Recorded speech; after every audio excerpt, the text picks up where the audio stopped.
But I've got a cousin, also John Carley, who's 6 years. Dave Russell was born on the 23rd of July 1920. I was born on the 23rd of July 1927. My cousin John was born on the 23rd of July 1933. Now they called him John. I was Jack. But fortunately they gave him the second name of Richard. He's John Richard, I'm John David. But we're cousins with the same name. Right. Which is a little awkward. Yes. Or could be. Okay, where were you born? Kensington. Kensington. Well, I've got my birth certificate here. Right. How did your family come to live in Kensington? In? Where you were born? Kensington. Oh, I can't answer that. You don't know? Okay. No. But possibly... What was the address, Jack? This time he says it might be the hospital. Let me go back a bit.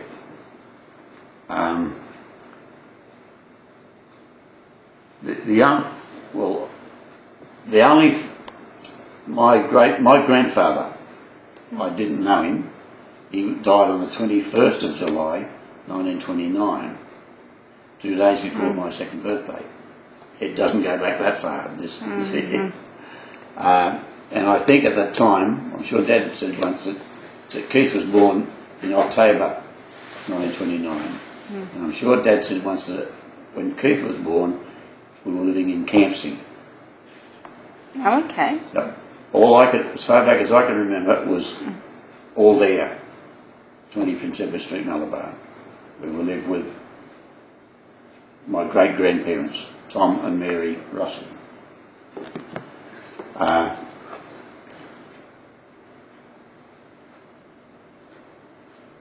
They used to, my grandparents and the family used to live in Barker Street, Kensington, at one stage.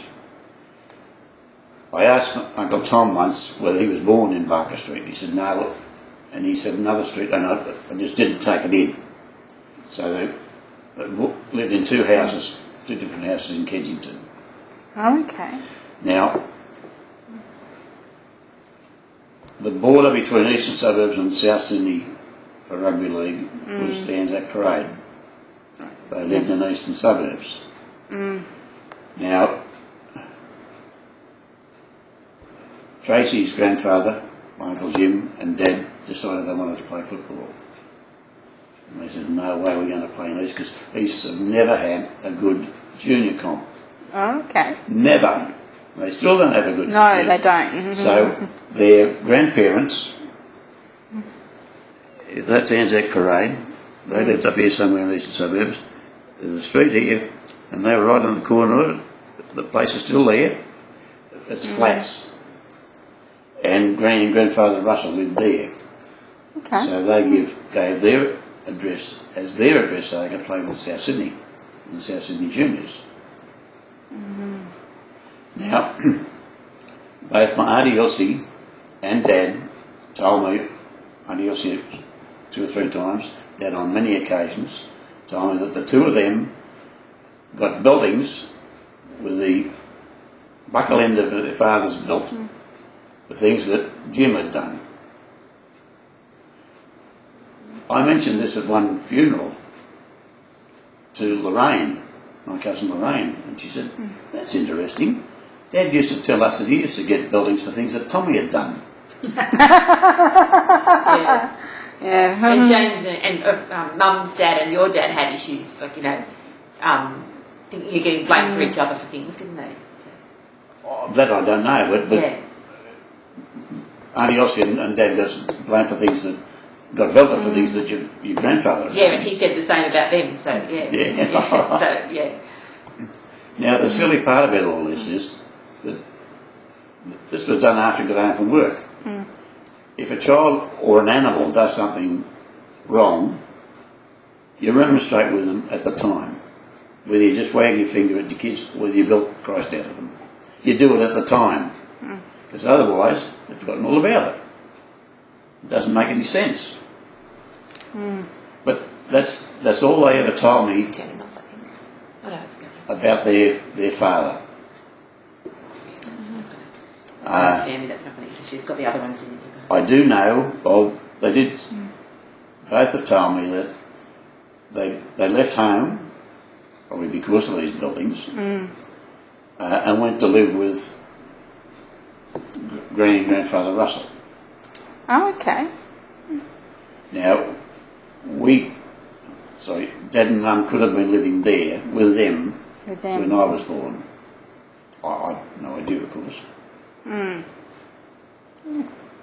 Who's the oldest person you remember?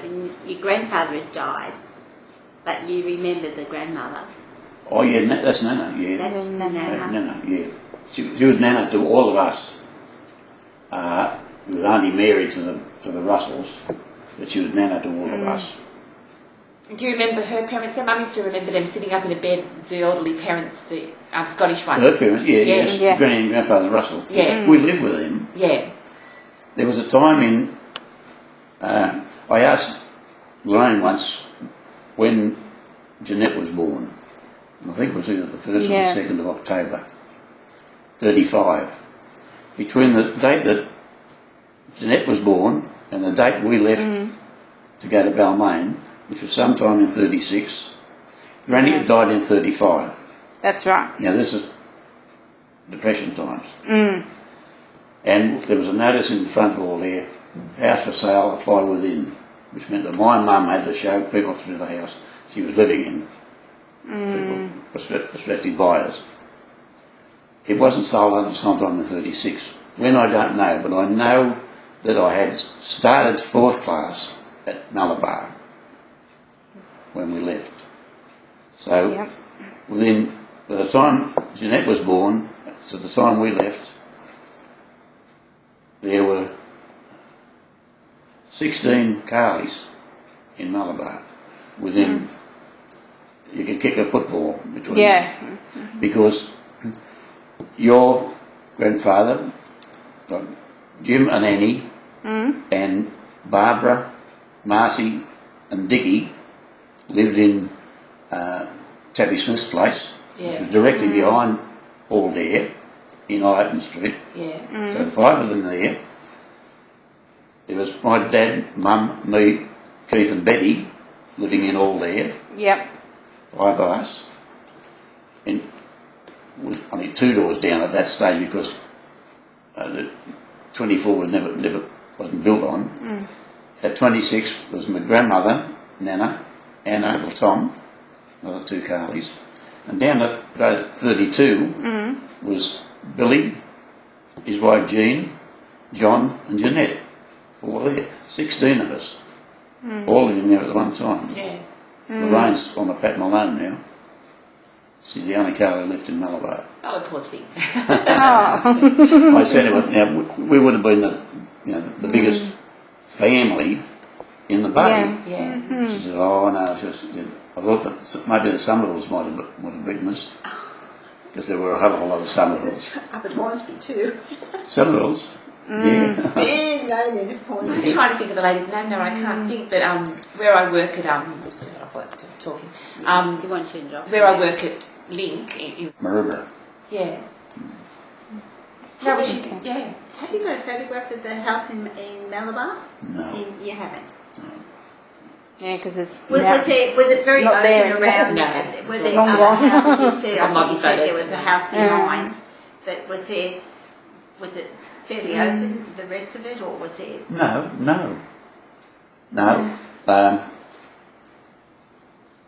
We lived at 20. Benson lived in 22 next door.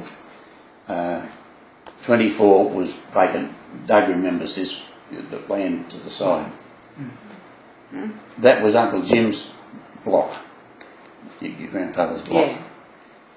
Yeah. It wasn't built on for many, many years. And a bloke called Tilly actually first built there. But that block, I remember once they had a game of cricket. the family had a game of cricket on Uncle Jim's block. And somebody had a swing to mid-wicket and broke one of the windows, and that was the end of the game of cricket. Yeah. Because Nan had a short fuse, a very short fuse, and she could go off like that. Didn't take her long. Yeah. See, my grandfather Jim Carley married Annie Smith, and they lived over the back fence, didn't they? Yeah, that's why they were Yeah. living with Yeah. Tabby. Yeah. Tabby Smith. Yeah. He was her. And Her apparently, Oh, right, that's where they David, lived, Yeah. David William, which is Carly, Carly, David William Carly. yeah, Yes. who married Nola Graham. No. Tom. Tommy married Noel. Tom married another. No, that's right. Tommy did. Yes, that's right. He married Jean Gertrude. That's right. Funnel. Funnel. Yeah. That's right. I'm getting the model. The Funnels. The Easy to get a Graham. muddle, there's too many of them. And they lived at 28. at one Yes, stage, because apparently the wills have just come online for certain people, and her mother, Nola's mother, Nola. had land in Malabar, and she was they divided it up between the husband and the two daughters, and then Alexander married again, and Frank was the And Noel's parents you're talking about. Nola's parents. Yeah. All right. So apparently Agnes was the one that had the land. I used to work with Joey Fennell. That's how he used to pronounce it. And he said we're cousins. So he must be related. Joey. Well, Tommy and Nola had Patricia that they adopted. And Yes. he And pronounced it Fennell. She was adopted, and after No, Tommy died, she went and found out about her family history. Yeah. And she had cousins living Well, over the back Fennell, fence for yeah. the last 20 years. Her real cousins. Her real It's cousins. Such a small world, so she was adopted Yeah, locally. because it seems Trish. like it was all. Yeah. Yeah, she was adopted locally. Yeah. She's found her parents now. Yeah, no, living in that house. Yeah, yeah. Apparently. Well, they could have been, yeah. They could have been. But that wasn't the one where I used to visit. No. That was further down the street, was it? We lived on the corner of Ireton Street. When you came up from the tram, Yeah. first cross street was Ireton Street. Right. Well, we lived on, the Catholic church and school was on one corner. Yeah. We were on the other corner. that's the old air place, isn't it? Done up there on the corner. And And down here is where the one of the knockdown or something, isn't it? That's where the two-story one is now, I think. But the house isn't there. I thought I had more of the street. I haven't. Yeah, well, I must have done that up a bit. That's. Sorry. it's okay.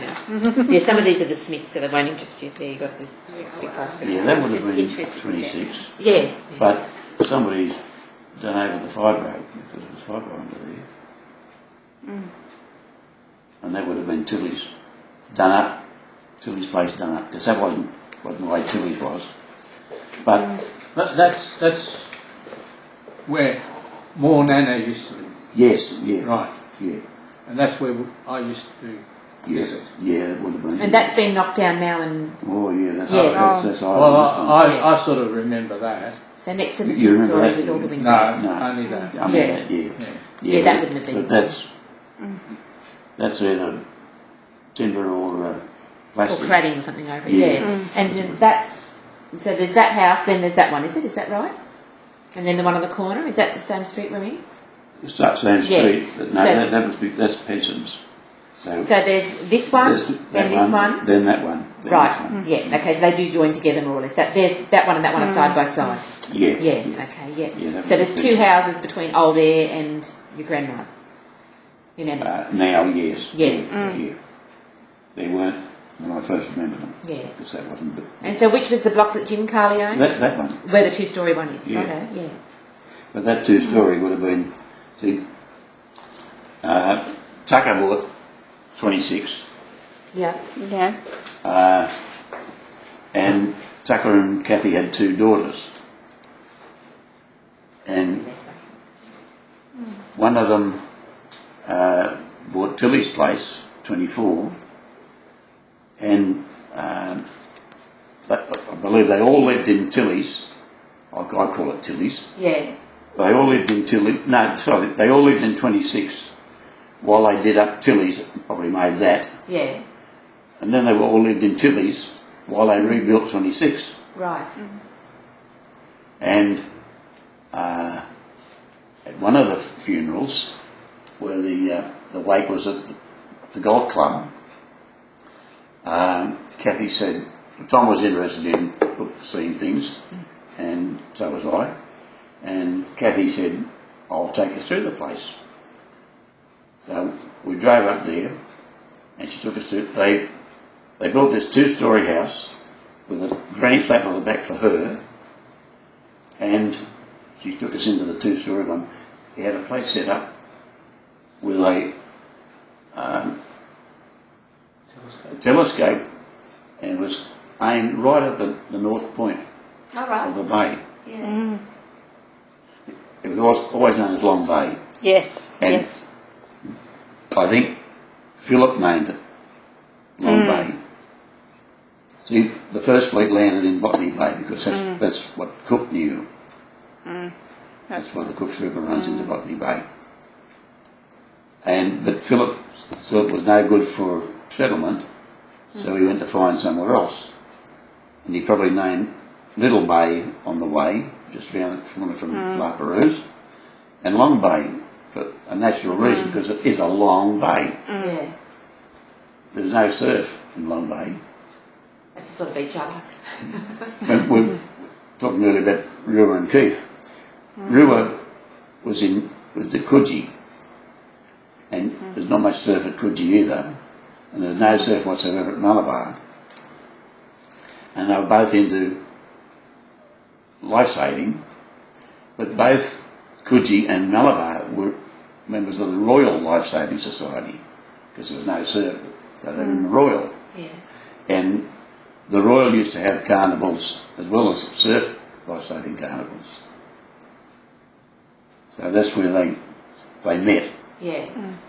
at the surf carnivals. At the And Keith was right into that, wasn't he? The life saving. Oh yeah. Yeah, Mum remembered that. In yeah. fact, he wrote one of the books, the manuals. That's right. Yeah. I think there was something he did. Yeah. Yeah, he wrote one of the manuals. Yeah. And he used to live in the clubhouse, which was up a little bit from the beach. But I think there have been 2 swells that have come in when the weather's come in the right direction. I think it's only happened twice, and the second time it just washed away the clubhouse where we used to live. All right. Did away with it all. Oh, gosh. And the beach now is completely different.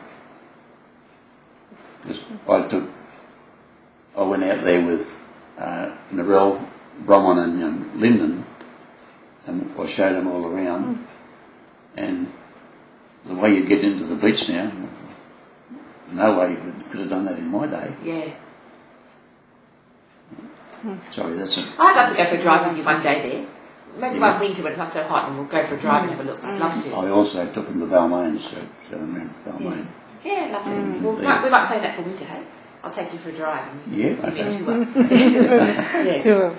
Yeah. Tour. Sorry. No, that's okay. You've described the house. That's Yeah, well, do you want to know more about the house? yeah. It was a 2-bedroom house. And at one stage, there were 12 of us living in it. The 5 Russells, Uncle George, Dave, Tucker, Neville and Nancy. 5 Carleys, or our family, Dad, me, Keith, Betty and Tom, Nana and my Uncle Tom. And they're probably all quite happy. Everyone has to have their own room nowadays. Now, but Doug remembers there was a veranda around the front and down one side. Yes. Now, Uncle Tom had 1 bedroom. Nancy and Betty had the other bedroom. And the rest of us slept on the veranda. On the front part, Nana had a bed and Tom was in a cot opposite her. You should at least get a bedroom, wouldn't you? Yeah. Yeah. House. Yeah. Dave had a three-quarter bed in the corner, Yeah. and the other six of us were in the long part. 6 beds in a row. 6 And you've got wonderful memories of being there, haven't you? Yeah. Yeah. Yeah. Yes, I have. Yeah. Yeah. I started high school in 39. Mum died in 38, 7th of December 1938 when Tom was born. Yes. And I started high school next year. So the first year I was at high school from Balmain. Sometime in the second year, they decided we'd move out to Malabar. I still went to Drummoyne High School from Malabar. In those days, you could get a two-way pass, which allowed you to, for a penny, you could go in 2 trams. Oh. And I needed that. Yes. I used to catch the 7 railway tram from Malabar, got to Railway Square, raced across into Key Street. Had Saunders on one corner and Orchards where the watches grow. That was their catchphrase. And they were both sell watches and jewellery and whatnot. And that's where the Drummoyne, Gladesville and ride trams used to turn around and went down Key Street. I raced across there and caught a Gladesville tram, got out at Edwin Street,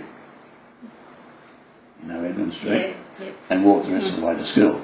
It's a big trip, isn't it, to get there? And a long walk. Yeah. Yeah, it's quarter to 9. And then, well, we went in at 8:45. And one day, an inspector got on the tram, and he said, "You shouldn't be using this pass. It doesn't come into effect until 7:30. I said, "If I catch the 7:30 Key tram, I'm late for school." Because that meant I went further into the city. And you're only catching the 25 past anyway. Yeah. So the railway one short-circuited all that, so I had to go further in and then further out. So I was late for school.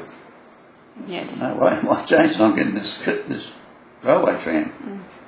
And then I used to get back home about 5:15 after school. Now I had an arrangement with Uncle George. Uncle George, he was deaf.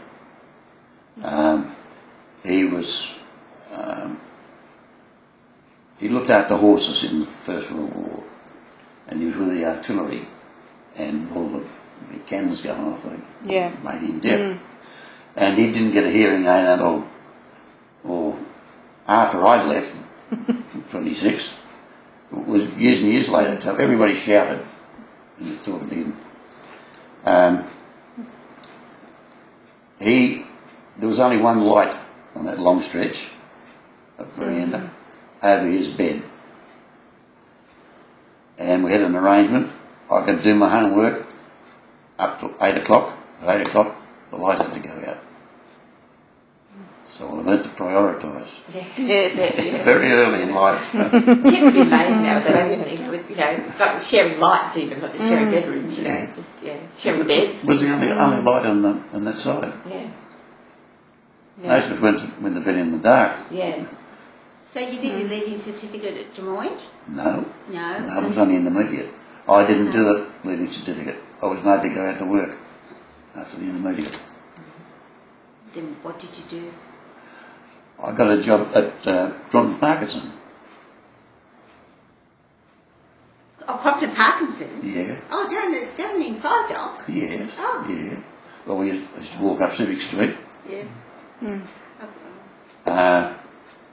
And then across Civic Street, about 2 or 3 houses past the shop on the corner, what was his name? An Irish name. He worked there as well, and we were what they call WIC boys. We were in the miner shop. We made motors that were under 1 horsepower. There was another shop, the major shop made all the big ones. And was a production line going around, and we used to spray these inside of these end plates of the motor. You know what a motor's like. You've got the stator and 2 end plates, and the rotor in the middle. We used to spray the inside of those, and some of them weren't ball bearings, they were just a brass yeah. And to oil those, they had a wick.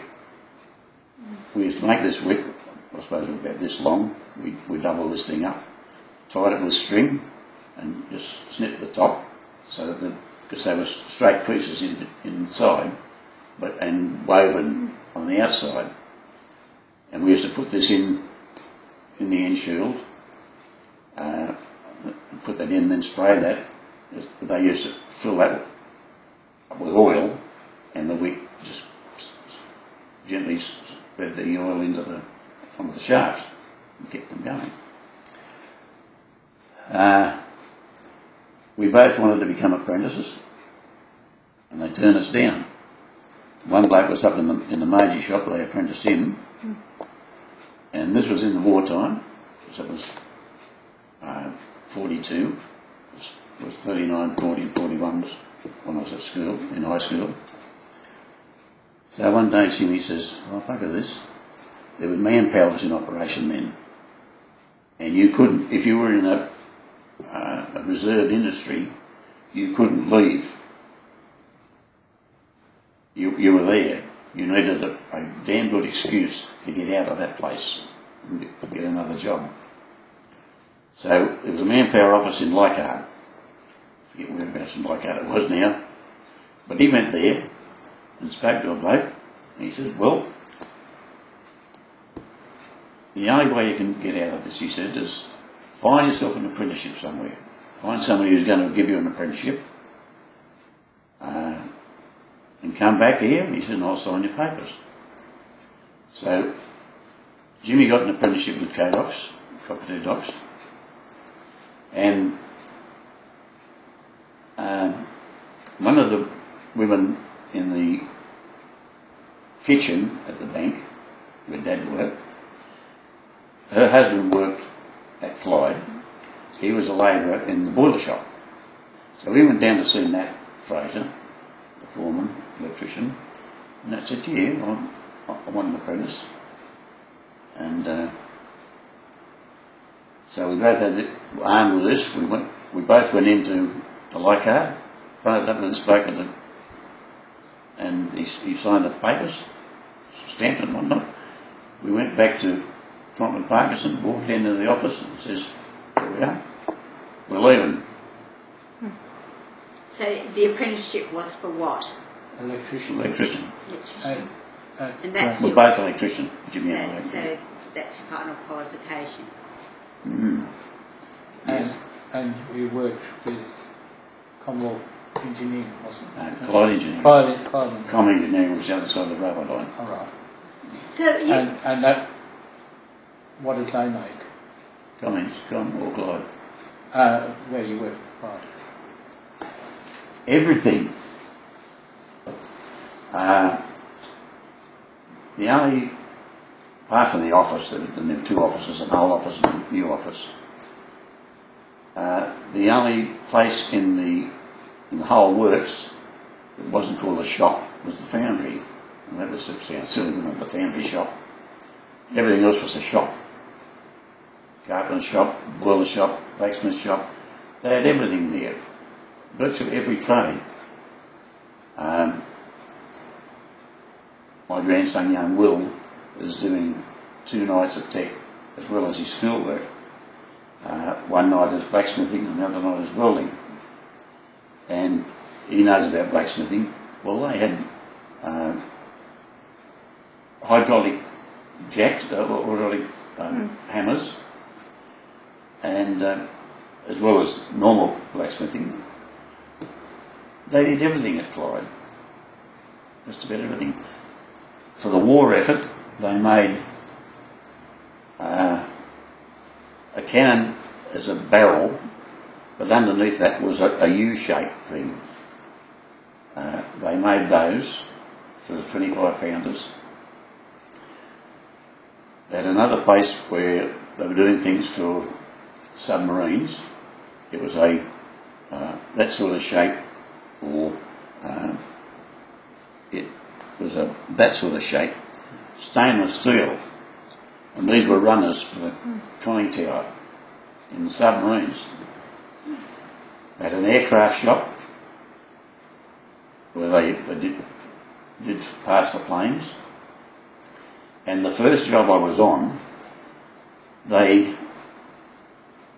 before the war they made baths and basins, cast iron ones. They cast these in the foundry and took them up to what they called the bath shop.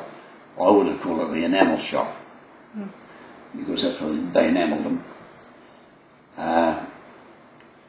They turned that into the Wirraway shop.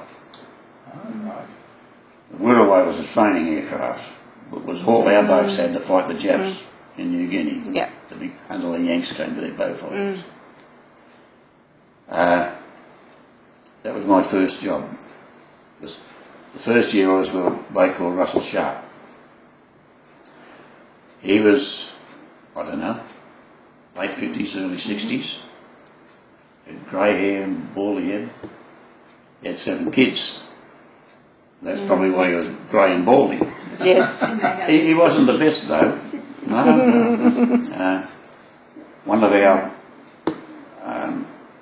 Freddie Jeans, one of our 3 labourers, he had 10 kids. Now,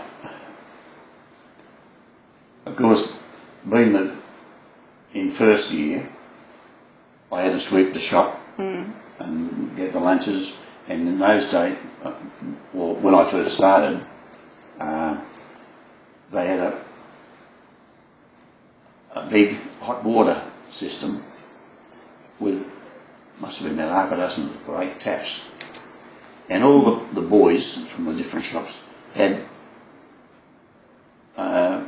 lengths of timber, about 2-inch square timber with slots cut in it. And the tradesmen used to put their billies out. You put the billies in all these slots. Some of these kids had 2 of them. Go down just before lunch and fill them up with hot water. One bloke used to put a chalk mark about halfway up his billy. That's what he wanted. That's as far as he wanted to go. And you went down and took your turn at the hot water. It was boiling water. And then took them back to the shop. Later we changed. Used to be the harvester shop, and that was dead up against the platform at Clyde Station. And they used to make harvesters and that sort of thing. But they went out of it and they had the fitters on the bottom, and we were on the first floor. And they put in a big tank for hot water. That was for our showers and whatnot. So after that, I didn't have to go up and get it, or anybody after me did have to go up and get hot water for them. So that you might turn that on, Jimmy. So to begin with, in All Air, by the way, they were Scots, the 2 of them. And the family theory is that he had this block of sandstone sent out from Scotland. Whether that's correct or not, I don't know. It just looked like... Mum always said it was bluestone and it came out as ballast in the ship or something. okay, No, that sounds it was good. sandstone. Sandstone was it? Sandstone. Definitely sandstone. It looked like Sydney sandstone to me. Yeah. And they had all Air, AULD, AYR, Yeah. was chiselled into it. And that was about this square. I could go out there and put my hand on where it is.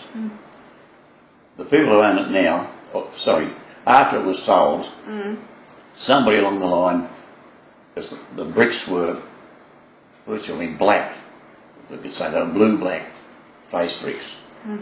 And there were somebody along the line, some owner didn't like that, and they put sprayed it all over with some stuff, and went all over All Air as well. The people who are in it now when I went out with my two girls, is put 2 and 0 on it, and I reckon that he's drilled into the sandstone, because that's about where it was. Oh, right. Where it is. Yeah. So they don't know what's underneath it that they're drilling into. Probably the don't, history. no. Yeah. I've often thought I might should Put go something in their out, letterbox. Yeah, and yeah, should go out there and Knock on the door. Knock on the Knock on the door. door. They do that. So I think as getting at, do you remember when you moved over to when did you move into Home Road? Obviously, the second marriage made Yes. your father move out. yes. Could I ask a question? Yeah. Where did my dad and mum meet? And, do you know anything about what happened there? I can't tell you that for sure, but I think Dad was a mason, as you know. Yes. I'm pretty sure that Mum died in 38. I'm pretty sure that I'm not certain when they change in the Masons, or when the master goes out and the new one comes in. But I'm pretty sure that he was master without Mum, and he needed a partner. And you don't know Balmain because you never lived there. We lived in Wortley Street when we had to move from Malabar. We got into 45 Wortley Street. Now, on the corner of Inner Street was a shop, and then 3 houses, and that was all a block. And we lived in the 2 houses from the shop in the street. And opposite was Punch Park. We always used to call it Punch's Park.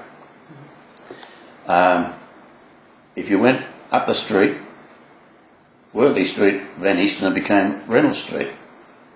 But Reynolds Street was funny because it came off Mullen Street, came down and did a right angle turn at the top end of Punch Park and kept on going.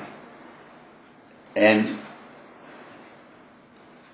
at the other side of Punch Park was Lever Brothers, soap makers, and Lever Brothers and Kitchen. But they were on the corner. Then just down a bit from them was Comox, Commonwealth Oxygen.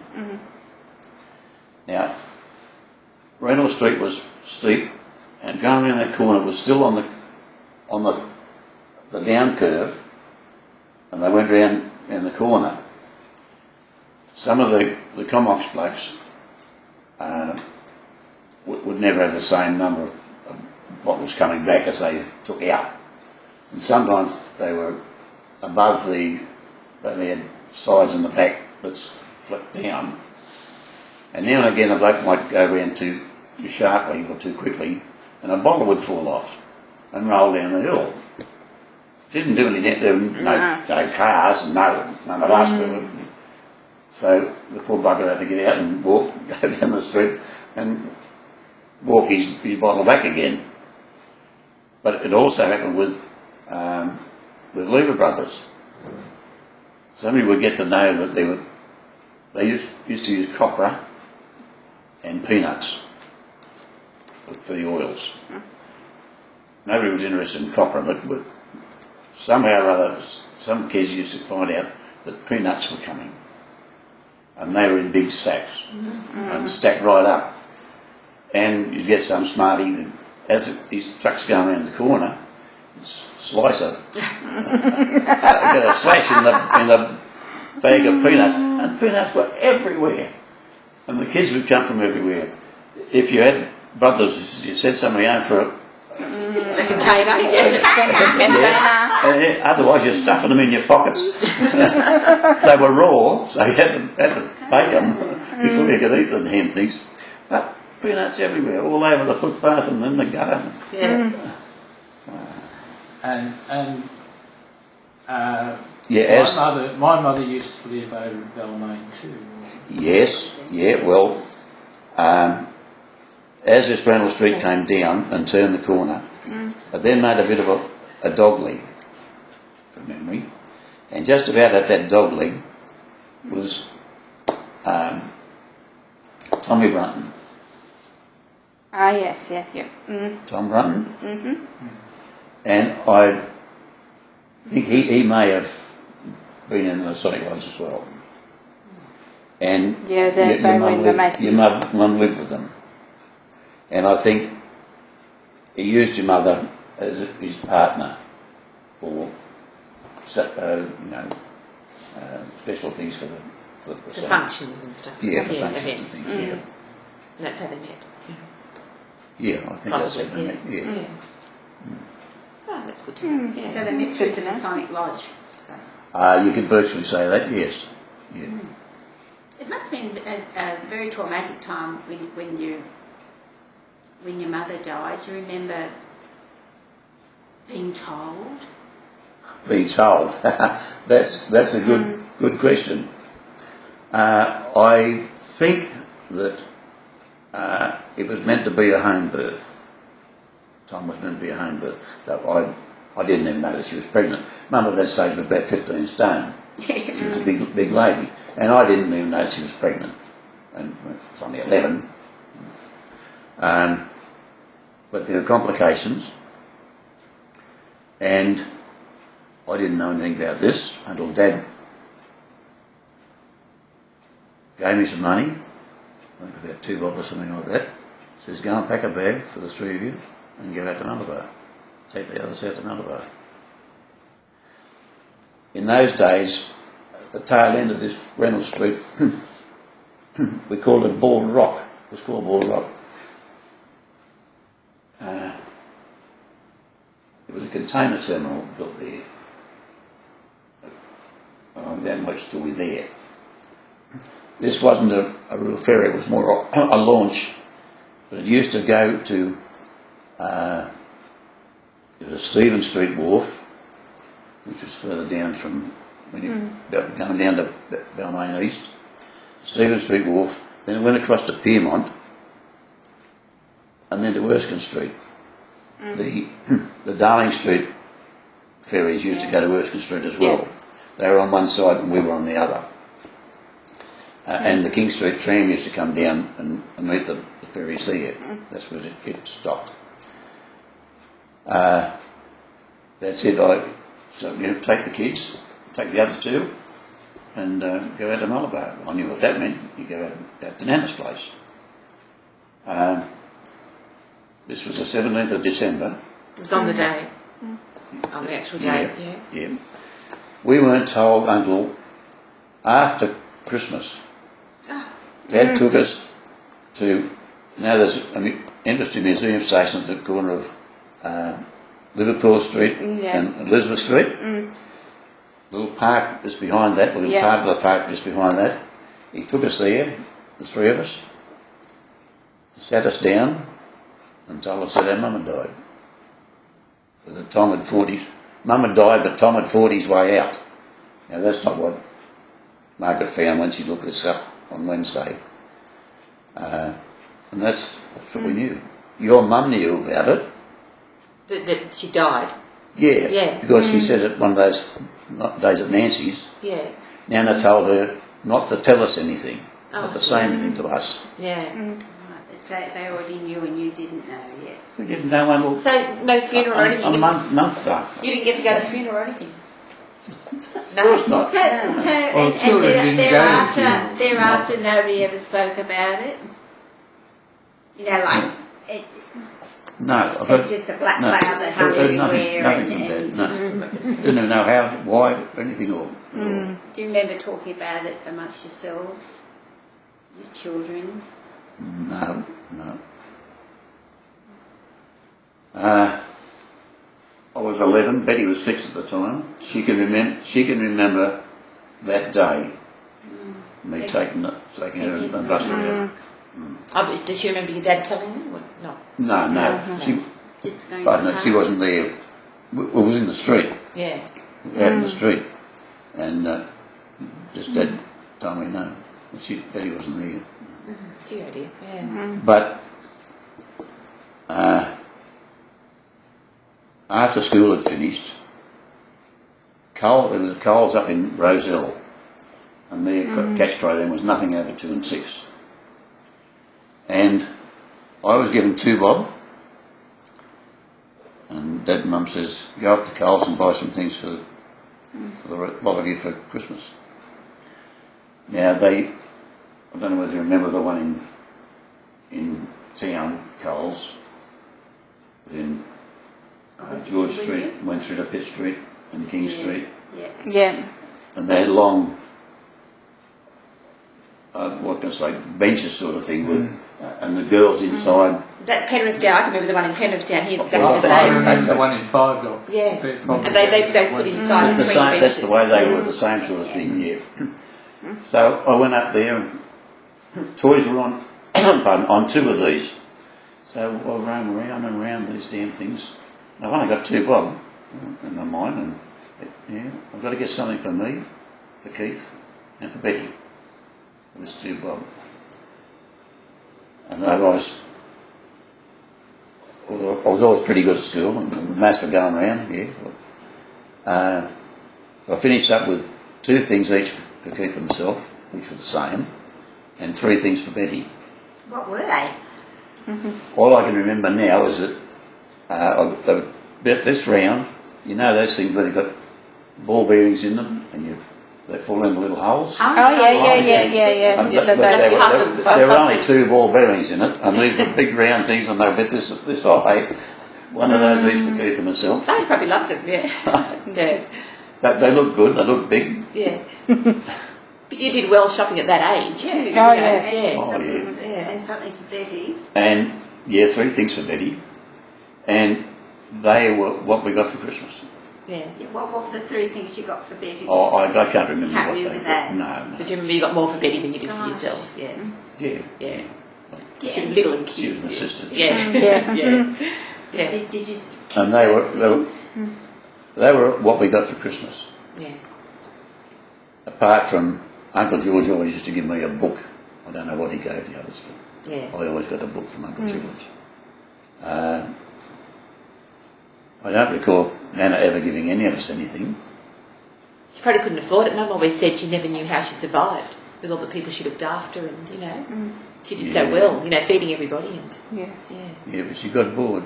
yeah, She took the money. yeah. Oh Was well. that Uncle George Russell? Yeah, he was a Yeah, Russian. because Yes. Janelle Well, had we all were- these military records yesterday, and I thought, gee, they did a lot in the First World War, the Russells. Yes. I don't know George when his wife died, whether it was Nancy's birth or not. I've no idea. Nancy's 2 years younger than Yes. Yeah, we saw that mother had died. Probably was. me. But there was Dave, Tommy or Tucker, Neville and Nancy. The mother must have had at least 2 sisters. And Nana brought Nancy up. I don't know whether she had Neville. Neville a bit older than me. One or Neville's 2. the Navy. He was the Navy bloke, yeah. He was the Navy bloke. He And was. we've got a photo of Tom Russell Carley and Neville together in uniform. Uniform. You sure it's Tom Carley? Tom Oh. Russell Carley, yeah. That's not Tom Russell. Oh. I'm pretty sure it's What's the photo of in uniform? 2 people in uniform. two boys in uniform. One in sailor's uniform and one in a Oh, I haven't seen Army that. uniform. No, Yeah, because but Dad's had it. But Tucker was in the army, or he was a shocko. Tom Carley joined the army, Yeah. and he went to Singapore. Yes. He Yes. was- Yes. And he was in Changi. Changi. Yeah, he was in Changi. Time. Yeah. Pretty- 42, 42 to. fall of Singapore to the end of the war. I don't think he fired a shot in anger. We were They surprised by that. as their boat was coming in, to Singapore, Gordon Bennett, General Gordon Bennett was sailing out. And all that time, their parents didn't know where they. I was thinking of Tommy, and he had a mate in town too that was also taken prisoner somewhere, and they all, both families just didn't know. They went.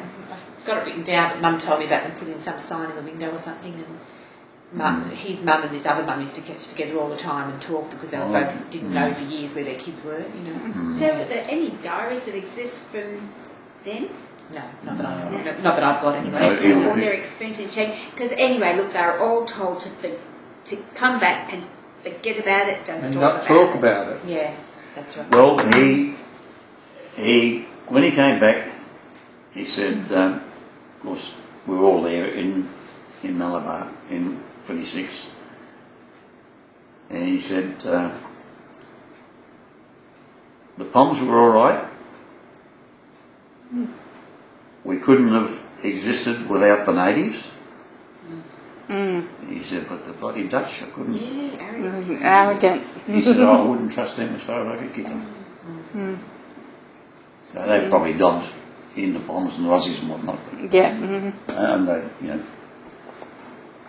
shimmied up to the Japs, I don't know. So anyway, how do you think you cope personally, and what helped you get through your mother's death? I grew up Just grew up, just. very quickly. But you all must have been very, very sad.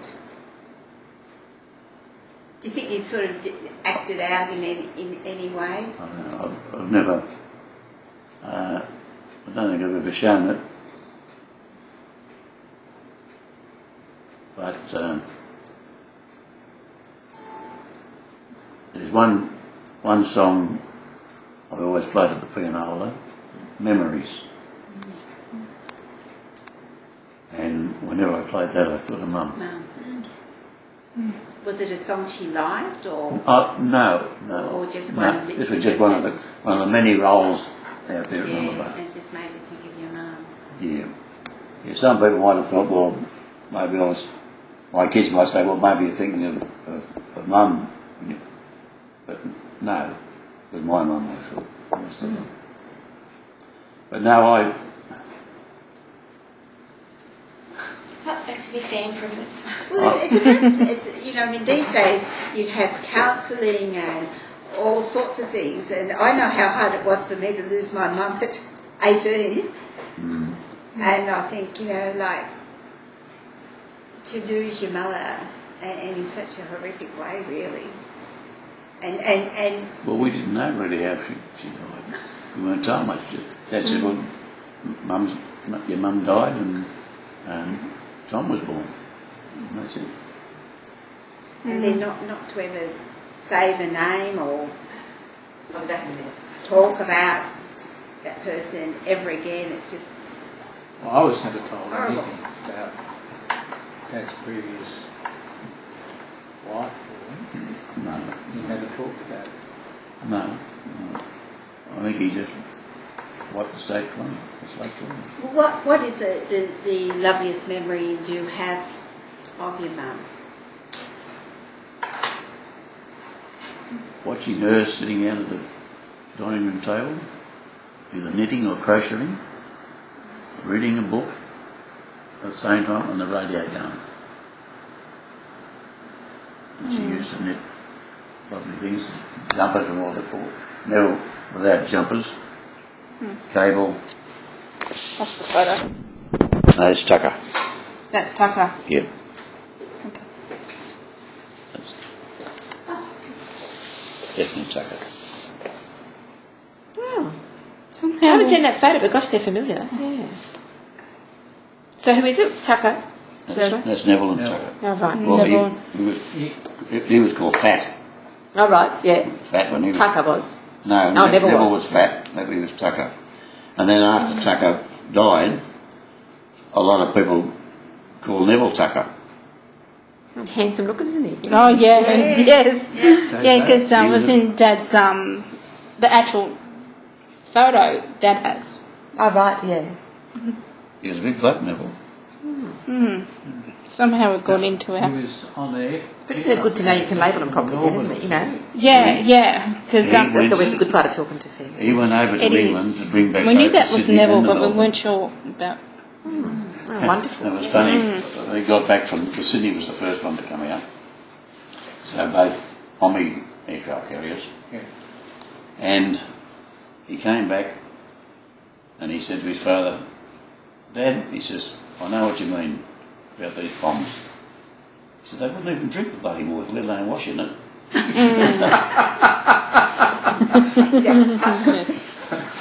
In all due respect, I think a pond once said, well, you wouldn't have a bath every week if your parts were frozen.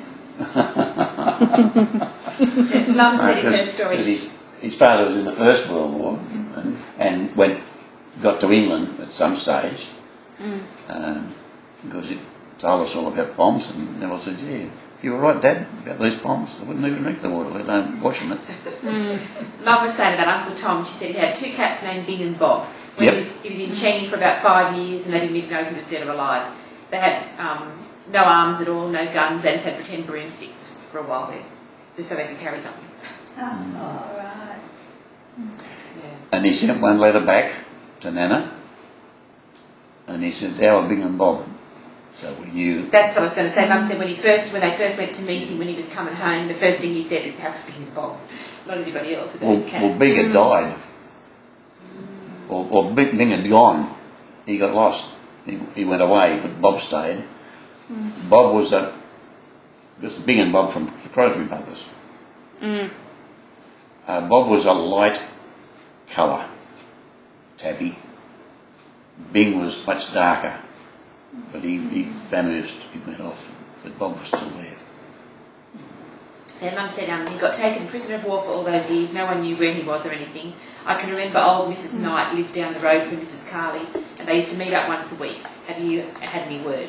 They both had missing sons. The look on their faces, I can still see it. They both had stuff posted in their windows about their missing sons. If anybody heard, they'd come and tell them. Of course, no one ever did. But then another one of those dudes at Nancy's place, she was living with Robin and Robert, her husband, and their son, and Tom had given him a book on the Burma Railway, and he said that he worked on the Burma Railway. And the young bloke said, "What were you doing?" He said, "I was on the hammer." Now, I don't believe that for one iota. No. I don't believe he was on the Burma Railway. I think he was at Changi and stayed at Changi. His records say Changi, Changi, yeah, nothing else. nothing else. No. But a lot of them will exaggerate their stories or will change their stories or, Romance a bit. Yeah, That's it, yeah. Well, when they suffered enough, they're allowed to romance a bit, aren't they? So, yeah, they deserve it. yeah. We were at Praise and Kudos, yeah. My father's dad was in a ship that was torpedoed by a German submarine, and I've got all his story written down, what happened with them, and it was sort of a bit more exaggerated, how many days in the lifeboat and stuff, and more glorified, but they did suffer, so Switched the truth a little bit. that's right, they all do, so yeah. I mean, I suppose as time goes on, just thinking back on it, it must seem awful, so yeah. Yes. Okay, next question. Next Is you question. happy with what's gone on so far? Oh yeah, it's been pretty good. Okay, let's see.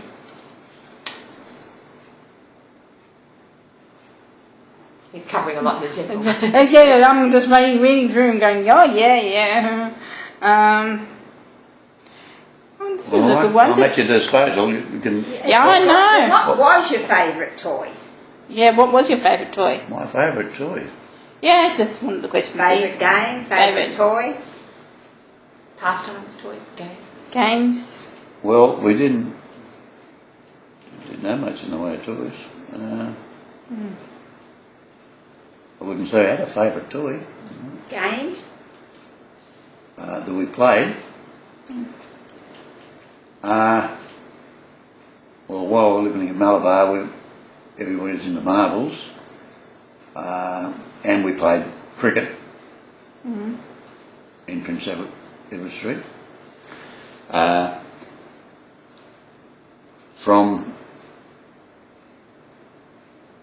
the corner of Ireton Street down a bit was reasonably flat and then started to curve downhill. So we used to get a case, a wooden case, veggies and stuff came in boxes in those days, or cases. That was a wicket, and we played on the street. We very rarely had to move for a car because not many people in the bay had a car. We did have to stop when a tram came in. It was all we had to walk up the hill. You remember walking up the hill? It's a pretty steep hill. It wasn't very big, but it was pretty steep. Then you levelled off, and then you went down again. So these people used to dribble up the street, but we couldn't play until everybody from the tram had gone past, and then we'd go on again. And it was always usually a tennis ball, and Mr. Duckworth had the land opposite. He had quite a lot of, it was a big place, and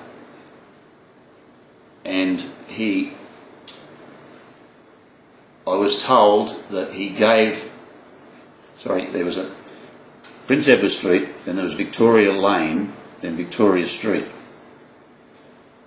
Some houses in Prince Edward Street faced Prince Edward Street, some faced Victoria Lane.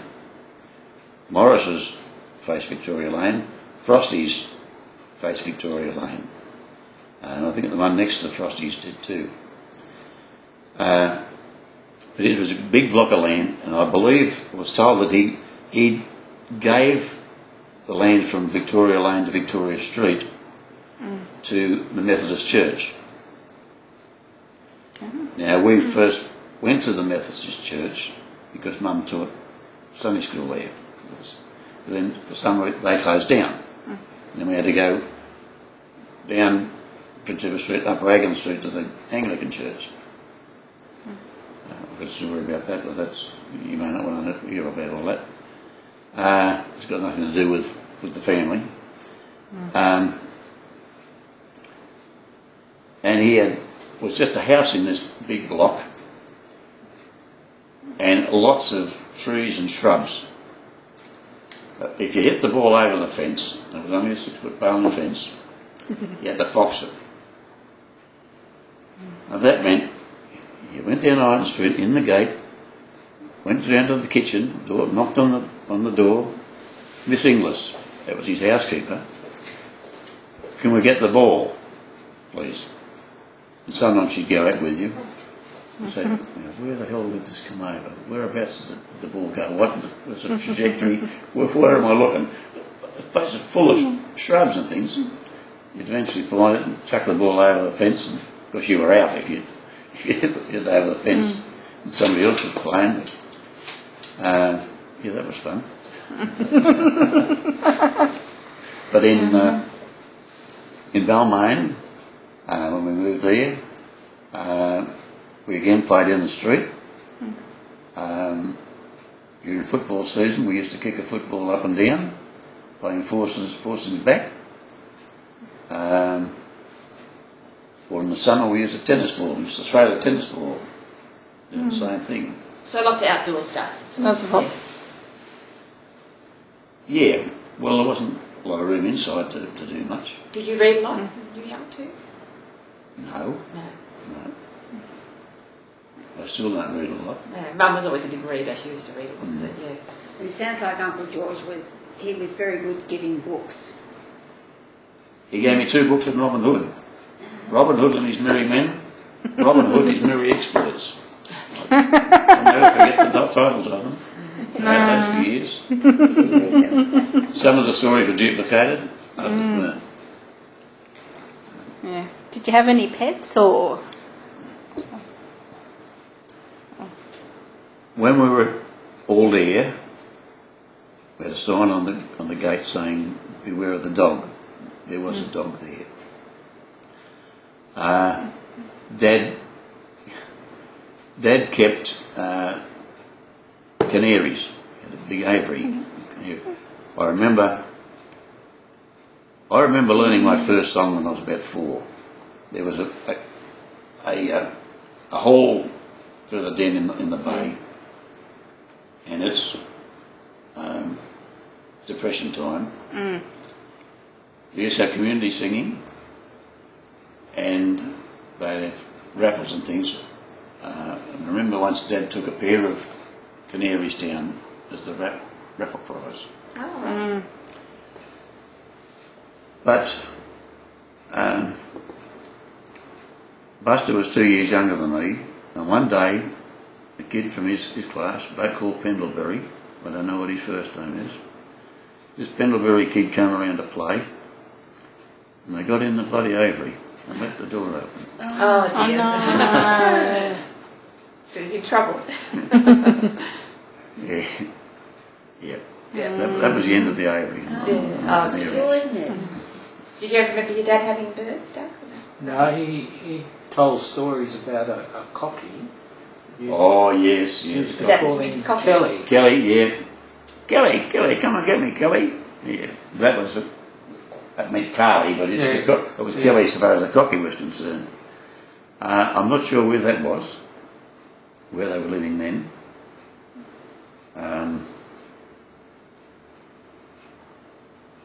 Yeah, he told me about Kelly. Mum told me that a cocky that used to live in the tree in their backyard or something. It was a pet, but it lived in the tree. That was probably it. And it stole her mum's engagement ring, was it?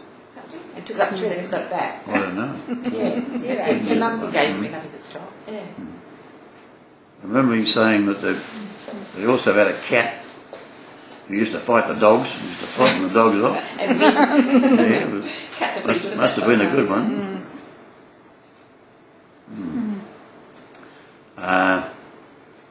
Yeah, they're the only things I remember as pets. Yeah. I remember the tortoises up the back in a pond called... Oh, yeah, at 26, yeah. Yes, they had the house, 26, then there was a fernery, a big fernery that went right across the block. And you went in one door here at the corner, and you came out down there and off to the laundry. And there was this big fish pond with some goldfish in it, and there were ferns all the way around this fernery. I don't know who had planted them. They were there as long as I could remember. But the thing that, and there was a big coral tree at the back. I used to climb up the coral tree, and that looked over into Tabby Smith's place. He lived in Highton Street, and his house went back, his land went back from 20, 22, 24, 26. I think it kept on a little bit further than that. Because they were big blocks of ground, big blocks of land. And Nanny used to get chickens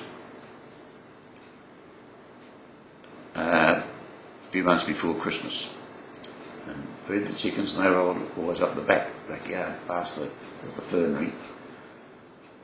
And come Christmas time, it was Billy's job, Uncle Bill, David William. Oh, yeah. I think the only time he was called David William was when some bloke slapped some water on him when he christened him. Yes, because I did notice that the funeral notices kept on saying Bill. In fact, Jeanette got up at his funeral and said something about my father, David William. He said, none of you will remember it was David. Some of you called him William. I used to call him Bill, Uncle Bill. Some called him Johnny. Now, at Tom's 60th birthday party, I think I've got some photos here from that. That was a surprise party for him. Betty came down to our place to stay. So I drove... This is Uncle Tom Carley you're talking about. My brother Tom. Oh, brother Tom, sorry. Yeah. I drove Betty, Les and himself out there. David and Tracy picked up Nancy, Tom and Nola. So we were all on one table because they were all the church people. From Kingswood, we didn't know any of them.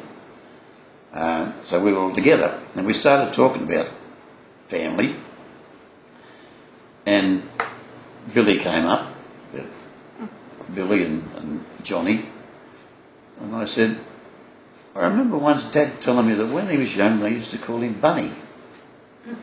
I said, what was that all about? And Uncle Tom says, Uncle George used to work at the Tivoli. Now that was different acts, and he was a stagehand, and he was a big bloke, Uncle George. He would have been pretty handy at that because some of these acts would require backdrops and some wouldn't, and while they were changing, let's have some singer or somebody in front of the curtain putting on his act or her act. And apparently there was an act on at the Tiv called John Bunny. How this worked in, I don't know. I don't know what this act was, but it stuck in his mind when he came back when he called him John Bunny. Called Uncle Bill John Bunny. And of course, yeah, John Bunny for a while, and then some used to call that John, so Johnny, and some called him Bunny. So that was it. Yeah, Mary Russell bought chickens Yep. to fatten them up for Christmas, and it was always his job yeah. to kill them, to chop their heads off. I hope he didn't let them run around the backyard. Yeah, well, I used to help him. He'd chop the head off and then chuck the chook. Who was it? Bill killing them? Yeah. And you've heard the story about chickens with their heads chopped off. Yeah. Well, that's it. If you've seen a chicken with no head, you know what it means. Yeah. They were all over the place and blood everywhere. Oh, no. You know, like if you chopped your head off, you'd probably be running too. No. I don't think it would run very far. I reckon you would, because it'd be your last instinct till you bled out. Well, all those executions where they chop their heads off. Yeah, but they probably I was just looking here about that cockatoo. Mum said that her dad, James Thomas Carley, had a white cockatoo when he lived at Malabar. It used to run along the fence and scream out, here he comes, when he was getting off the tram. It hated my mother. It used to run along the fence into her yard and sit up in a big Moreton Bay fig tree. It pinched Mum's engagement ring and took it up into a nest into the tree. They never got it down as it was too high, and Dad had to buy her another one because she was so upset about it. In the end, she had to hock it anyway during the Depression. So, yeah. So it was his cocky. So, yeah. So you can remember it saying Kelly, but it's Carly. Oh, well, I can't remember it. Oh, right. Dad used to say, call him Kelly. Yeah. Oh, yeah, of course, before you're born. Yeah. Long before that meeting. Yeah. Would you want to stop and have some lunch? Yeah. I'm going to first. Down on the right, last one on the right. Well, don't stop, just keep it going. Oh, you're still talking? We're going now? How was that? Is it recording well? Yeah. Mine's still Same going. as yours. So if that, sometimes when you use it, that's stop, obviously, do you think? Yeah. And if I press stop, and then if I just press that again, it'll just keep going, or? Yeah, you think? sure. Yeah. Well, until you say done. Well, I'm wondering if we could hear the sound, just to make sure everything's recording. Okay. I've cleaned it as best I can. I'm just going to put it in dry to make sure it sits flush with its neighbours. All good. And now, I'm just going to